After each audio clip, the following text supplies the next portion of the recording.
Welcome back, guys. So in this video we'll try to understand one very simple program. Okay, we need to swap two number without using third variables, and trust me, you can go and ask this program the person who is working last 2 years into the industry. Still they will get confused, and whatever they would have remembered in their engineering days, they will try to recollect again and they will get stuck. Okay, you can try this. Okay, you can ask your friend who is working last 2 years into the industry. So how you should solve that, how you should not get this problem again and again. There is a way to do that. Okay, I'll explain you what is the way. Okay, how we should achieve that. Let me just synchronize this. Okay, fine. So the program requirement is you need to swap the number without using third variable. So first ask for the input. So they have given you the input, number 1 they have given you is equal to 11, number 2 they have given you is equal to 21. So basically what their expectation is, they want a1 should become 21, a2 should become 11. How you can achieve that? So this is your input, right, and this is your output. How you will achieve that? Think, spend some time, think here. Okay, so if you focus here, guys, sorry, this should be 11. Yeah, if you focus on this program, guys, I don't have to use third variable, still I need to swap this. Okay, to do that, if I have to think in some other way, what I will do, I will first think like, how can I change this number? See, there are two ways of doing that. Okay, let's say in beginning a1 was 11, right? Now I have to do a1 is equal to, let's say, 21, right? So what is the way to achieve that? The one thing is, I cannot assign a1 is equal to a2, right? I cannot go and do that. Okay, let's see that what happens. Okay, try to look for all the combinations.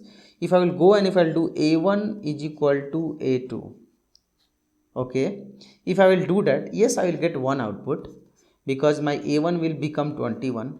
But then what about a2? a2 will be 21, right? a2 will be 21 because you have changed the a1. When you change the a1, now you cannot do anything. Your a2 will become 21. There is no other go. You cannot go again. If you write a2 is equal to a1, basically this is a1, this both will become same number. Okay, both will become same number. Then what is the solution here, right? What is the solution here? Now whenever, if you will not understand this, try to think over the program and try to use pen and paper in the interview and try to do some plus minus and try to think that, okay, this kind of problem. So when you do this, so generally as a first things, what it will strike to your mind, okay, do that a1 is equal to a2. Then a1 reference changed, became 21, your a2 is also 21. So this logic is wrong. Okay, now I don't have to use third variable. If I have to use third variable, I can write here, a4 is equal to a1. Okay, a1 is equal to a2, and then I can write a2 is equal to a4. That will solve my purpose, right? Got it? Because when I will do like this became 11, this became 21, and a4 is 11. So I am saying I am storing again back, it becomes 11. But this I don't have to use. This is not allowed in the interview. They are saying that you cannot use like this. If they will allow me to write third variable, I can do in the 1 minute. Okay, but they are saying that don't do that. Then what is the other way? The other way is, if you sum both the number, guys, right, how much it will come?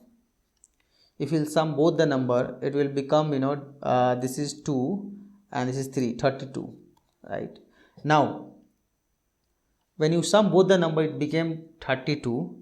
Now how much a1 you have to give? How much a1 you need to get? You need to get 21, right?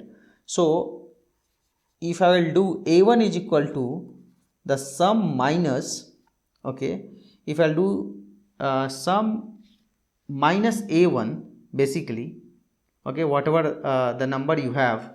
So look at here, whatever 32 you got, okay, by doing the sum, right? Now how much a1? 21 you have to give. So 32 minus 11 if you'll do, how much it will come? It will come 21, right? Now you think on this, how you can write the logic. So basically what you did, you sum both the number. After summing both the number, when you did minus 11, right, when you did minus 11 you got 21, right? So one thing is clear, since I don't have to use third variable, so what I have to do, I have to write here a1 is equal to, okay, a1 plus a2, which is nothing but 32.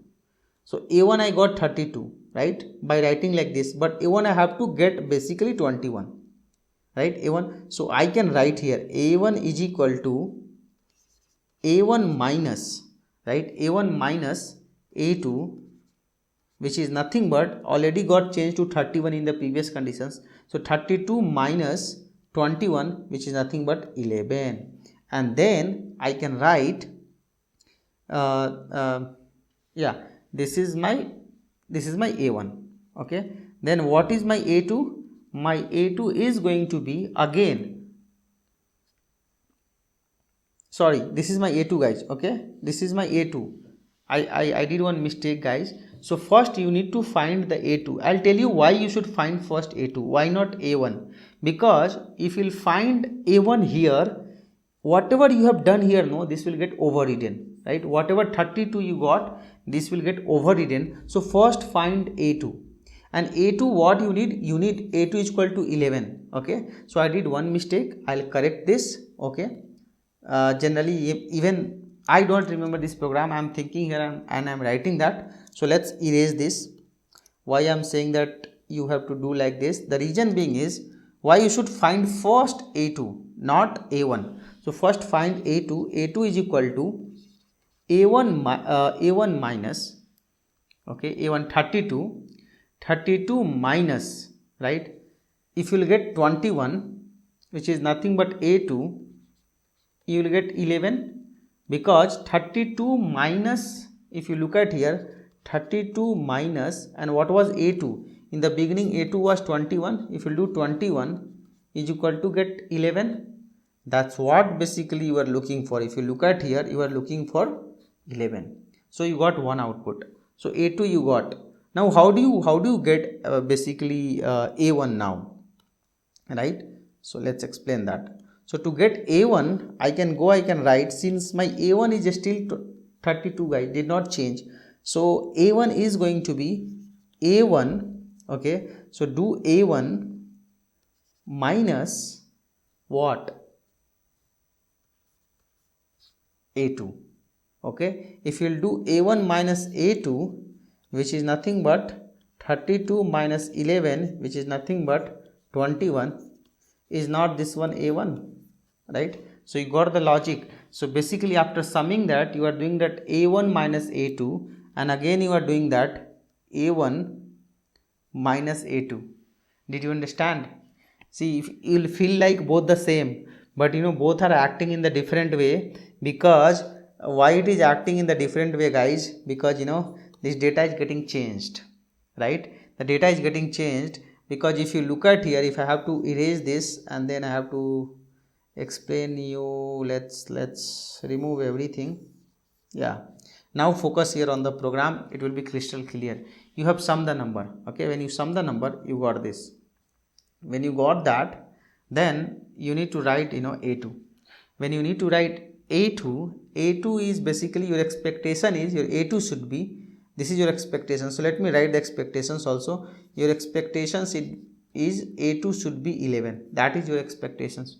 How do you get that 11? You have done 32 minus, if you do 21, 32 minus 21 if you do, then only you will get 11, right? So you have to do a1 minus a2, right? You got it? Because this is your new a1 guys, now not anymore 11, okay, because you have changed the a1 here, Okay, so when you do a2 is equal to a1 minus a2, you will get 11, which is expectations. Now guys, here your a2 got changed. Okay, now your a2 is not anymore 21, it's already changed to 11. When it changed to 11, what is your expectations for a1? A1 you should get 21 after actually a swap. Okay, you should get 21. How do you get 21? To get a 21, still your a1, what you have in the memory, you have 32 itself. Okay, so 32 minus, if you will do a2, which you have already done the calculations, you will get a1, right, which is nothing but this. A1 is equal to a1 minus a2, and now you got it. Now the same thing I have written here, you can try to see that the same logic I have actually explained here. Okay, right, and this is the three things which I have done. Now I believe that if you remember this logic, you don't have to remember this program in your lifetime. Yes, it will take some time. See, for me also it happened. I got stuck one point of time, but finally I recollected like what I have to do, that why I should not find first a1. After summing this, I should not find a1 first. If I'll find a1 first, my a1 will get changed. When my a1 will get changed, then again I cannot get my right a1. Okay, so first I should find a2 and then I should find a1. That's where I'll get the output. Okay, thank you guys. Thank you for watching this.